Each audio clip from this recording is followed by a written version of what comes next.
Alright, Stephanie Walsh for Side B Radio, standing here with Shoot the Freak. They just finished their set at Pianos on Ludlow Street in Manhattan. How'd that go for you guys? Felt really good. It was a fun show. Small place, but it felt really good. Like a very exciting crowd, Got a little mosh pit going and everything. People were fucking around. People were beating each other up in the front row. Alright, can you guys introduce yourselves first? I guess would probably be best. Yeah, I'm Jaja. This is Jaja. That's shirtless right there. He's got a He's shirt wearing on shirts. now. He has a couple shirts on right now. You have to introduce yourself. My name is Devin. I guess shirtless is a temporary something right now, or 2 songs shirtless, or 3 songs shirtless, or 12 songs shirtless. Devin plays drums and Shoot the Freak. I play drums. That's what you wanted. I'm sorry. And I play simple guitar. steps. Jaja plays leads. I'm Mia. I play bass. And sing. And yes, Mia Van Glitz. And I'm Garrett. I sing and play guitar. And he's our songwriter and our mastermind behind the whole thing. He writes the jams. Jaja, why do you call yourself Jaja? He doesn't actually, we do. Yeah, it's not really a He does refer to himself in the third person. It's how they spell laughter in Spanish. That's what they say. Jaja. That's how they say it in Spanish. That's right. How did you guys come together? I guess that was me. I knew Garrett from film school, and I knew Berto through an ex-flame, and I knew Devin through my best friend, and I said, hey, let's start a fucking band. And we did. And when did this come together?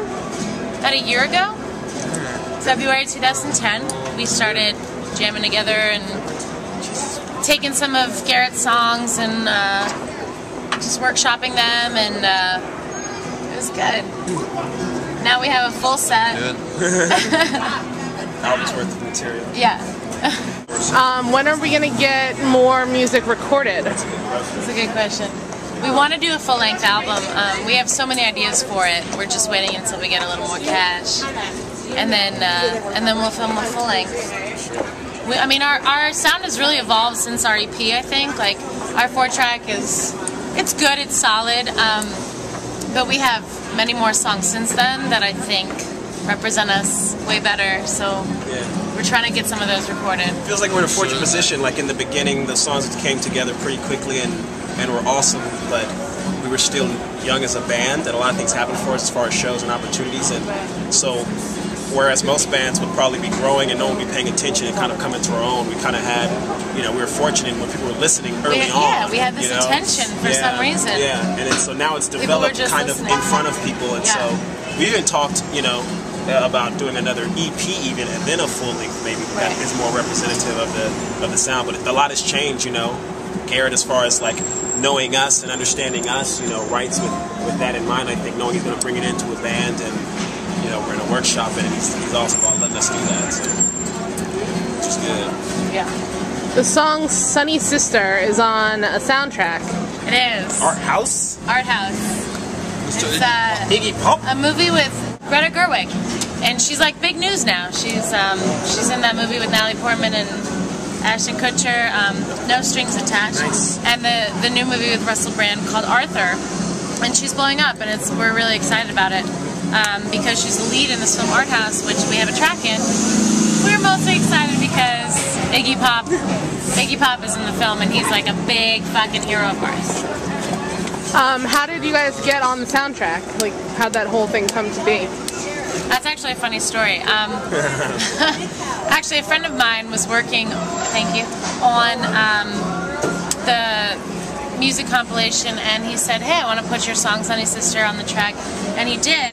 And when he called me, and he said, hey, your song's going to be in this film, I was in LA, and I'm on the phone driving in the car, and if anybody knows, you can't talk on your phone in the car in LA, so I got pulled over immediately while I'm on the phone with Sweet Boy here. I get pulled over, the guy's like, what's up, you talk on your phone? I was like, no, man, I'm in a band, I'm singing along on speaker. The guy goes, yeah, so I'm going to look at your call log and see that you weren't on the phone just now, and I said, So he looked at it and he wrote me up for lying to the cops, and he said, you lie to the cops often? first one I've met. Yeah. What an amazing pickup line. This is Hank and Cupcakes right here. Oh my Hank and Cupcakes. This is fire. What this is fire right here. You guys played with Charlene. Make it happen. They're going to play with us and Charlene at Don Hills. Yeah. April 24th. These guys are rocking out in the front row. Is what they were doing. Make it cupcakes. Oh, honey. Two people, so much amazing. I love this cassette. Look at that. She's so fucking baller. Yeah, I said I'm gonna wear that. I said I'm gonna wear that without my shirt, and I'm gonna have that day. I think you should. It's called Calais. Calais, but she calls herself Calais all day. I don't know. I think that's what I got too. All right. Bye, guys. Bye. Bye. Thank you for coming. Awesome. Thanks for hanging out. See you on the 24th. Thank you. Can I just tell the people? Can I just tell the people that you can do whatever you want, Devin? Is that me and Mia? As much as we love each other, we hate each other at the same time. As much as we fucking love each other, we fight about music all the time. Every day. Because her tastes are suspect, if you will. His tastes are suspect. So, my tastes are legit. So His she's tastes like, are oh, this suspect. band is so cool. And I'm like, right, yeah, sure. And she told me about Hank and Cupcakes. And of course, I was like, yeah, lump them in every other band. I went to see Charlene K and Hank and Cupcakes at Littlefield. Charlene, always great. Hank and Cupcakes, they melted my panties. My panties disintegrated right there in the audience. I didn't know what to do. I felt so naked. I felt so naked. I was so exposed and so vulnerable because of the amazing sound these two people made, and just so nonchalantly fucking cool that like you want to be that cool. Effortlessly cool. They're this Israeli husband and wife duo. They're out of nowhere, and I met them a couple years ago, and I just kept in touch. I was like, amazing. Play a show together. Nice. Amazing. So we're doing it. The show on the 24th is going to be insane. It's It's really pretty excited ridiculous. for it. I don't think people even really know. They don't know what they're in store for. I don't think 21 and up. I don't say that to be condescending. I just don't think they know. I'm saying it's like seriously. How much is the cover charge? Do you guys know? I think it's 10. It's $10. At Don Hill. It's a small price to pay for the epicness that we see. So Garrett, you're very quiet. He's on cough syrup. I told you. Yeah, a little bit of a cold. He's all drugged up right now. So. He's scissor. He's like, yeah. I'm the drug. He is. How do you get the inspiration to write the songs? You're the mastermind, so I gotta ask.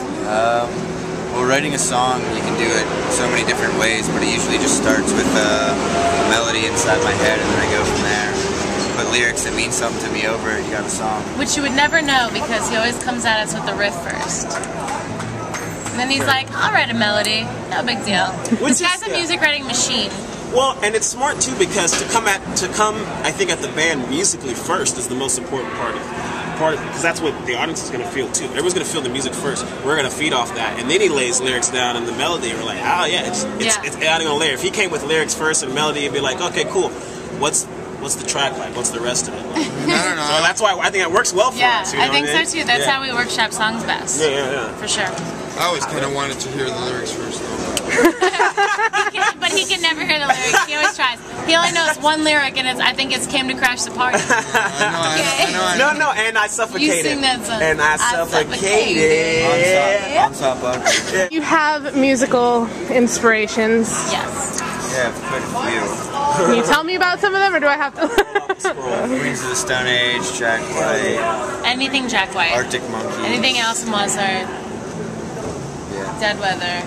Just raw music. Yeah. All of our music tastes I feel like overlap in some of the same places in weird ways. Like I feel like we all love Arctic Monkeys and like Queens of the Stone Age, and there's stuff like outside of the circle that overlaps that are like, you know, like there's all these like crazy indie like garage rock bands or punk bands, whatever.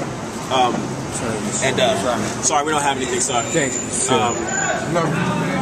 Nice. New York, baby. If I had any cash, I would give it to you. Yeah. But I don't. But like it overlaps in different places, and it's like it's crazy. Like which is why we fight about music because we're on the opposite. We sit at dinner after practice and we fight for hours over music. It's awesome.